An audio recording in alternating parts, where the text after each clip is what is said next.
Hello friends, welcome back to Janasamaya YouTube channel. ಗೃಹಲಕ್ಷ್ಮಿಯರಿಗೆ ಭರ್ಜರಿ good news ಅಂತಲೇ ಹೇಳಬಹುದು. ಒಂದು ಕಡೆ ಗೃಹಲಕ್ಷ್ಮಿ ಹಣ ರಿಲೀಸ್ ಆಗ್ತಾ ಇದೆ, ಮತ್ತೊಂದು ಕಡೆ ಅನ್ನಭಾಗ್ಯ ಹಣ ಕೂಡ ರಿಲೀಸ್ ಆಗ್ತಾ ಇದೆ. ಅನ್ನಭಾಗ್ಯ ಹಣ ಬಂದಿರೋದು ಲೈವಲ್ಲಿ ನಾನು ನಿಮಗೆ ಸಾಕ್ಷಿ ಸಮೇತ ಮಾಹಿತಿನ ತಿಳಿಸ್ಕೊಡ್ತೀನಿ. ಜೊತೆಗೆ ಇದು ಯಾವುದೇ ರೀತಿಯ ಫೇಕ್ ಇನ್ಫಾರ್ಮೇಷನ್ ಅಲ್ಲ, ಕಂಪ್ಲೀಟ್ ನೋಡಿ, ಕಂಪ್ಲೀಟ್ ನಿಮಗೆ ಅರ್ಥ ಆಗುತ್ತೆ. ಇದು ಪಕ್ಕಾ ಇನ್ಫಾರ್ಮೇಷನು. ಮೊದಲನೇ ಬಾರಿ ಚಾನಲ್ ನೋಡ್ತಿದ್ದು ಸಬ್ಸ್ಕ್ರೈಬ್ ಮಾಡ್ಕೊಂಡಿಲ್ಲ ಅಂದರೆ ದಯವಿಟ್ಟು ಸಬ್ಸ್ಕ್ರೈಬ್ ಮಾಡ್ಕೊಳ್ಳಿ. ಇನ್ನು ಕರ್ನಾಟಕದ ಗ್ಯಾರಂಟಿ ಯೋಜನೆಗಳಲ್ಲಿ ಒಂದಾದ ಗೃಹಲಕ್ಷ್ಮಿ ಯೋಜನೆ 12 ಮತ್ತು 13ನೇ ಕಂತಿಂದು ಅಕ್ಟೋಬರ್ 7ನೇ ತಾರೀಕು ಮತ್ತು 9ನೇ ತಾರೀಕು ಬರುತ್ತೆ. 4,000 ಒಟ್ಟಿಗೆ ಬರುತ್ತೆ. ದಸರಾ ಹಬ್ಬಕ್ಕೆ ಸರ್ಕಾರದ ಕಡೆಯಿಂದ ಭರ್ಜರಿ ಗುಡ್ ನ್ಯೂಸ್ ಜೊತೆಗೆ ಗಿಫ್ಟ್ ಅಂತಲೇ ಆಗಿದೆ ಈಗಾಗಲೇ. ಇದ್ರ ಜೊತೆಗೆ ಸರ್ಕಾರ ಮತ್ತೊಂದು ಗುಡ್ ನ್ಯೂಸ್ನ ಕೊಡ್ತಾ ಇದೆ. ಅನ್ನಭಾಗ್ಯ ಪೆಂಡಿಂಗ್ ಇದ್ದಿದ್ದ ಹಣ ಕೂಡ ಜಮೆ ಮಾಡ್ತಾ ಇದೆ. ಕೆಲವರಿಗೆ 170 ರೂಪಾಯಿ ಬರ್ತಿದ್ರೆ ಕೆಲವರಿಗೆ 850 ರೂಪಾಯಿ ಹಣ ತಲುಪ್ತಾ ಇದೆ. ವಿಡಿಯೋ ನೋಡ್ತಿರೋ ಯಾರಿಗಾದರೂ ಅನ್ನಭಾಗ್ಯ ಹಣ ಬಂದಿತ್ತು ಅಂದರೆ ದಯವಿಟ್ಟು ಕಮೆಂಟ್ ಮಾಡಿ ತಿಳಿಸಿ ಅಮೌಂಟು ರಿಸೀವ್ ಆಗಿದೆ ಅಂತ. ಅದು ತುಂಬಾ ಹೆಲ್ಪ್ ಆಗುತ್ತೆ. ಮತ್ತು ನೆಕ್ಸ್ಟ್ ಯಾರಾದರೂ ವಿಡಿಯೋ ನೋಡ್ತಾರೆ ಅಲ್ವಾ, ಅವರಿಗೂ ಕೂಡ ಒಂದು ಇನ್ಫಾರ್ಮೇಷನ್ ಸಿಗುತ್ತೆ. ನನಗೆ ಅಮೌಂಟ್ ಬಂದಿರೋದು ಕನ್ಫರ್ಮೇಷನ್ ಇದೆ, ಯಾವುದೇ ರೀತಿ ಡೌಟ್ ಇಲ್ಲ. ಸ್ಕ್ರೀನ್ಶಾಟ್ ಕೂಡ ಹಾಕ್ತೀನಿ ಅಮೌಂಟ್ ಜಮೆ ಆಗಿರೋದ್ರ ಬಗ್ಗೆ. ಈಗ ನಿಮಗೆ ಜುಲೈ ತಿಂಗಳದು, ಆಗಸ್ಟ್ ತಿಂಗಳದು, ಸೆಪ್ಟೆಂಬರು ಮತ್ತು ಈ ತಿಂಗಳು ಲೆಕ್ಕ ಹಾಕ್ಕೊಬಿಟ್ರೆ ಅಕ್ಟೋಬರ್ 4 ತಿಂಗಳು ಹಣ ಬರಬೇಕಾಗುತ್ತೆ. ಆದರೆ ಸರ್ಕಾರದ ಕಡೆಯಿಂದ ಅನ್ನಭಾಗ್ಯ ಯೋಜನೆಯ 4 ತಿಂಗಳ ಹಣ ಏನು ಬಿಡುಗಡೆ ಮಾಡಿಲ್ಲ. ಹಣ ಬಿಡುಗಡೆ ಆಗಿರೋದಂತೂ 100% ನಿಜ. ಕೆಲವರಿಗೆ 170 ರೂಪಾಯಿ, ಒಬ್ಬರು ಇರೋರಿಗೆ 170 ರೂಪಾಯಿ ಬಂದಿದೆ, ಇಬ್ಬರು ಇರೋರಿಗೆ 340 ರೂಪಾಯಿ ಬಂದಿದೆ, 4 ಜನ ಇದ್ದವ್ರಿಗೆ 680 ರೂಪಾಯಿ ಬರ್ತಾ ಇದೆ. ಜೊತೆಗೆ 5 ಜನ ಇದ್ದವ್ರಿಗೆ 850 ರೂಪಾಯಿ ಹಲವಾರು ಜಿಲ್ಲೆಯ ಮಹಿಳೆಯರಿಗೆ ತಲುಪಿದೆ. ಈಗಾಗಲೇ 3-4 ದಿನಗಳಿಂದ ಅನ್ನಭಾಗ್ಯ ಯೋಜನೆಯ ಹಣ ಬರ್ತಾ ಇದೆ. ನಾನು ಸ್ಕ್ರೀನ್ಶಾಟ್ ಹಾಕಿರ್ತೀನಿ ನೋಡಿ.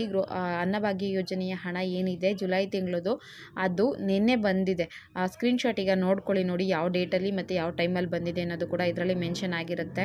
170 ರೂಪಾಯಿ ಅಂತ ಇದೆ. 170 ರೂಪಾಯಿ ಬಂತು ಅಂದಿದ್ರೆ ಅದು ಅನ್ನಭಾಗ್ಯ ಯೋಜನೆಯ ಹಣ ಆಗಿದೆ. ಅಂತ್ಯೋದಯ ಕಾರ್ಡ್ ಇರೋವಂಥವರಿಗೆ 170 ರೂಪಾಯಿ ಅಷ್ಟೇ ಬರೋದು. ಎಷ್ಟೇ ಜನ ಇದ್ರೂ ಅವ್ರಿಗೆ ಒಬ್ಬರು ಹಣ ಮಾತ್ರ ಬರುತ್ತೆ. ಸೊ ಇದು ಅಂತ್ಯೋದಯ ಕಾರ್ಡ್ ಇದ್ದವ್ರಿಗೆ, ರಾಮನಗರ ಡಿಸ್ಟಿಕ್ ಇರೋರಿಗೆ 170 ರೂಪಾಯಿ ಅನ್ನಭಾಗ್ಯ ಯೋಜನೆಯ ಹಣ ಜಮೆ ಆಗಿದೆ. ನೋಡಿ ನಿನ್ನೆ ಡೇಟಲ್ಲಿದೆ, ಅಕ್ಟೋಬರ್ 4ನೇ ತಾರೀಕು ಇದು ಅಮೌಂಟು ಜಮೆ ಆಗಿದೆ. ವಿಡಿಯೋ ನೋಡ್ತಿರೋ ಯಾರಿಗಾದರೂ ಅಮೌಂಟ್ ಬಂದಿತ್ತು ಅಂದರೆ ದಯವಿಟ್ಟು ಕಮೆಂಟ್ ಮಾಡಿ ತಿಳಿಸಿ. ಇದು ಹಂಬಲ್ ರಿಕ್ವೆಸ್ಟ್ ಅಮೌಂಟ್ ಬಂದಿತ್ತು ಅಂದರೆ. ಮತ್ತು ಇನ್ನೊಂದು ವಿಚಾರ ಏನಪ್ಪ ಅಂದರೆ, ಸರ್ಕಾರದ ಕಡೆಯಿಂದ ಕೆಲವರಿಗೆ ಜೂನ್ ತಿಂಗಳು ಹಣ ಕೂಡ ಬಂದಿಲ್ಲ. ನನ್ನ ಅಮ್ಮಗೂ ಕೂಡ ಜೂನ್ ತಿಂಗಳ ಹಣ ಬಂದಿಲ್ಲ. ಆದರೆ ಕೆಲವರಿಗೆ ಜುಲೈ ತಿಂಗಳು ಹಣ ಬಂದಿದೆ. ಈಗಾಗಲೇ ನೋಡಿ ಲೆಕ್ಕ ಹಾಕಿದ್ರೆ June, July, August, September, October 5 ತಿಂಗಳಾಯಿತು. ಕೆಲವರಿಗೆ ಜೂನ್ ಬಂದಿರೋದ್ರಿಂದ ಜೂನ್ ಬಿಟ್ಟರೆ ಜುಲೈಯಿಂದ ಲೆಕ್ಕ ಹಾಕ್ಕೊಂಡ್ರೆ 4 ತಿಂಗಳು ಹಣ ಬರಬೇಕಾಗಿರೋದು. ಸದ್ಯಕ್ಕೆ ಗೃಹಲಕ್ಷ್ಮಿ 2 ಕಂತಿನ ಹಣ ಬಿಟ್ಟಿದ್ದಾರೆ. ಅನ್ನಭಾಗ್ಯ ಯೋಜನೆಯ 1 ಕಂತಿನ ಹಣ ಮಾತ್ರ ಬಿಟ್ಟಿದ್ದಾರೆ. ಜುಲೈ ತಿಂಗಳದು ಮಾತ್ರ ಯಾರಿಗೆ ಬಂದಿಲ್ವೋ ಅಂತಹ ಮಹಿಳೆಯರಿಗೆ ಹಣ ಬರ್ತಾ ಇದೆ. ಮತ್ತು ಇದನ್ನು ನೀವು ಅಮೌಂಟ್ ಬಂದಿರೋದನ್ನ DBT ಸ್ಟೇಟಸಲ್ಲಿ ಚೆಕ್ ಮಾಡ್ಕೋಬಹುದು. ಇವತ್ತು ನಿಮ್ಗೆ ಹಣ ಬಂದಿತ್ತು ಅಂದರೆ ನಾಳೆ ನಿಮಗೆ ಅದರಲ್ಲಿ ಅಪ್ಡೇಟ್ ಆಗಿರುತ್ತೆ. ಆದರೆ ನಿಮಗೆ ಆಹಾರ DBT ಸ್ಟೇಟಸ್ ಇದೆ ಅಲ್ವಾ, ಅದರೊಳಗಡೆ ಜುಲೈ ತಿಂಗಳದು ಅಮೌಂಟ್ ಬಂದಿದೆಯೋ ಇಲ್ವೋ ಅನ್ನೋದು ಏನು ಮೆನ್ಷನ್ ಮಾಡಿಲ್ಲ, ಅಂದರೆ ಸ್ಟೇಟಸ್ ಬಿಟ್ಟಿಲ್ಲ. ಅಲ್ಲಿ ನಿಮಗೆ ಜೂನ್ ತಿಂಗಳದ್ದು ಮಾತ್ರ ಚೆಕ್ ಮಾಡ್ಕೊಳ್ಳೋವರೆಗೂ ಆಪ್ಷನ್ ಬಿಟ್ಟಿದ್ದಾರೆ. ಕೆಲವರಿಗೆ ಜೂನ್ ತಿಂಗಳದು ಕೂಡ ಬಂದಿಲ್ಲ. ನಿಮಗೆ ಜೂನ್ ತಿಂಗಳ ಹಣ ಏನಾದರೂ ಬಂದಿಲ್ಲ ಅಂದರೆ ದಯವಿಟ್ಟು ಕಮೆಂಟ್ ಮಾಡಿ ತಿಳಿಸಿ. ಜೂನ್ ತಿಂಗಳದು ಇನ್ನೂ ಕೂಡ ಬಂದಿಲ್ಲ ಅಂತ. ನನ್ನ ಅಮ್ಮಂಗೆ ಜೂನ್ ತಿಂಗಳದ್ದು ಬಂದಿಲ್ಲ, ಬಟ್ ನಮ್ಮ ಅತ್ತೆಗೆ ಜೂನ್ ತಿಂಗಳದು ಬಂದಿದೆ. ಜುಲೈ ತಿಂಗಳು ಅಮೌಂಟ್ ಕೂಡ ಬಂದಿದೆ. ಅವ್ರದ್ದೇ ಸ್ಕ್ರೀನ್ಶಾಟ್ ಹಾಕಿರೋದು ಅನ್ನಭಾಗ್ಯ ಯೋಜನೆ ಹಣ ಬಂದಿರೋದು ಅಂತ. ನಾನು ಯಾವುದೇ ರೀತಿಯ ಫೇಕ್ ಇನ್ಫಾರ್ಮೇಷನ್ ತಿಳಿಸೋದಿಲ್ಲ, 100% ಇನ್ಫಾರ್ಮೇಷನ್ನೇ ತಿಳಿಸ್ತೀನಿ.